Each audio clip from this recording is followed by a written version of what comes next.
Hello everyone, I'm Scott Spinola, Editor-in-Chief at 21ct.com, and I'm here with Tim Ray, Security Analyst at 21ct. And today we're going to be talking about cybersecurity in the oil and gas industry in the United States. Tim, recent reports of what dark reading blog calls destructive attacks on the oil and gas industry. In that piece, the argument is made that the U.S. is better off with a decentralized oil and gas industry. Why would that be true, or do you think it's true? Decentralized oil and gas is a tremendous advantage in that there are multiple targets for an aggressor to attack. However, there are multiple targets for an aggressor to attack. Right. And so from the aggressor standpoint, it's a more target-rich environment, albeit any one target might not be as large as the others. And also, you can exploit the weakness in one particular target, and you can probably be sure that that target won't be communicating with the other potential targets that you might be attacking at the same time. So in a sense, it's an advantage, but in another, from an attacker's point of view, they can at least get some success as opposed to with a monolithic structure, complete success. So it's a mixed bag. I don't agree entirely with the article, but yeah, there are advantages. Okay. So one of the things you mentioned was the organizations that might be attacked might not be sharing information with other organizations that could potentially be attacked. So information sharing seems like a concern that you're presenting. Yes, it's a tremendous concern. So the bad guys talk all the time.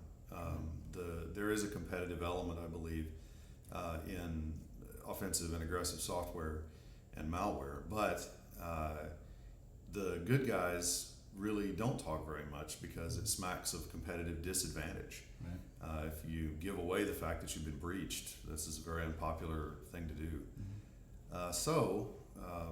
My personal opinion is that we should talk more. The good guys and the people that have been breached should own that and communicate more. And that communication doesn't have to be completely open. You don't have to completely open the kimono and show your scars, but it would be better if some mode of communication could be used between people that have been breached. It would help a lot. So how do you think the sharing of this breach information would reduce these types of attacks or reduce the damage caused by them? Or how would the sharing of information lead to a more secure oil and gas industry? I think it's an immunological model. So once you've been breached, if you can share enough detail about those breaches with other organizations, they can be immunized against the attack methodology that caught you. So, there's a saying that sometimes you can only serve as an example to others. That's particularly true in this arena. If you can share enough about the attack that you can make somebody else safe, then you make the industry as a whole safer. It's important, I think, not to view breaches against your competitors as an advantage for you. That's very short-sighted. It'd be much better if you could anonymize that information, scrub the serial numbers off it, and share it, and say, this might be coming your way as well. So that's what I think. So in terms of sharing, there's a standard for information sharing known as sticks. Would standards like that help in these cases of sharing this kind of information? Yes, Sticks was designed to address a couple of different things. First is to create a standard format for doing this, such that again, you don't have to share highly secure details about your setup or your network or your organization, but it does share enough detail about the attack, including signatures, MD5 hashes, and so forth, that a person reading that, a security professional reading that, could prepare for such an attack, should they see it incoming. The second thing that Sticks is designed to do is to automate the transfer of information. So rather than doing this manually or at a conference, where you can talk off the record, you can maybe do this in an automated fashion. And believe me, with the frequency of attacks increasing, automated sharing of that nature is going to be more and more important.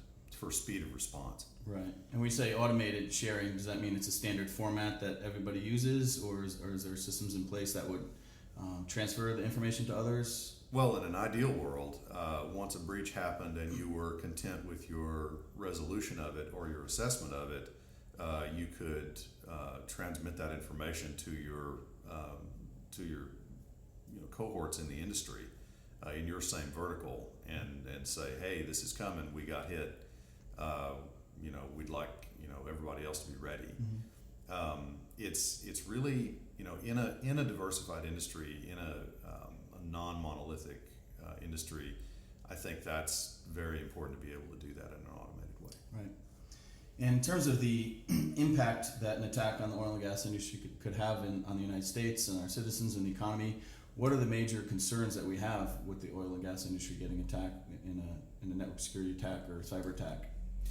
Could it affect the pricing or? Yeah, the nightmare, of course, is to have a SCADA event.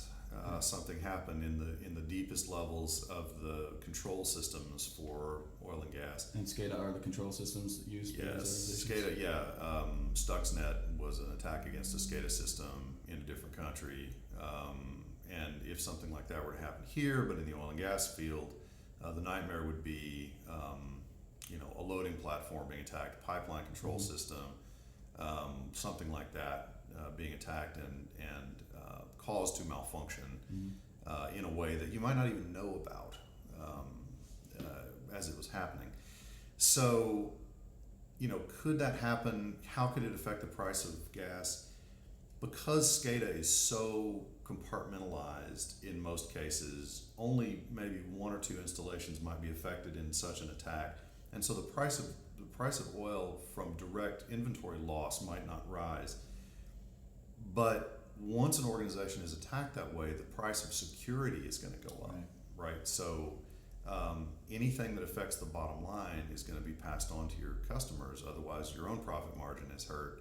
So I think that indirectly, the price of oil and gas could certainly be affected, especially if some organization decided to target one particular company and say, you know what, this company, we don't like them for whatever reason, we are going to attack them and only them, and then that will force their cost up as they have to spend more to secure their systems. Okay. Now, if I'm a security analyst at an oil and gas corporation, and this is now public information, what should I do? What would be your recommendation to security analysts at these organizations? Fair enough. Yeah, that's always a good question. So when I put my hands on the keyboard tomorrow morning, having seen this video or having read the dark reading blog, what do I do? The answer is of course multifold, but the first thing to do is gain situational awareness. You have to know what's on your network before you can defend it. If you don't know that, that's the first step. Assuming you have that, then the next thing to start doing is looking into, is everything connected according to my policy? Every corporation will have a policy about particularly their control systems. Is it all connected according to my policy? How do I enforce that policy? That's the second thing. Once you know that's happening, then you can say, are there any divergence? Is there any sort of deviance from that policy at any location? Is there anything that is connected to the network when it shouldn't be? Is there any activity that shouldn't be happening? Most of these systems are fairly predictable in what they do day to day. If they deviate from a pattern, the deviation might be anomalous, might be malicious. So looking for those deviations just in the straight information flow is a good place to start. And the good part about all of these things that I've just mentioned is they're quite passive. You don't have to interrupt the functioning of the systems that your company depends on. All you have to do is observe, because you are working on the engine as it's running. So you don't want to disturb the flow of production. So that's where I would start. Okay. Well, good. Is there anything else you wanted to add about this issue? Is there? It's a loaded question, I realize. Yeah. The only thing I would add is that some of the commentary in the article, which I love dark reading. First of all, it's a wonderful place to get informed about various issues. It's very timely. But some of the commentary that I heard from some of the industry experts sounded very much like a lot of other verticals sounded 5 years ago or more, before widespread hacking had gotten into the organization. In what way do they sound like that?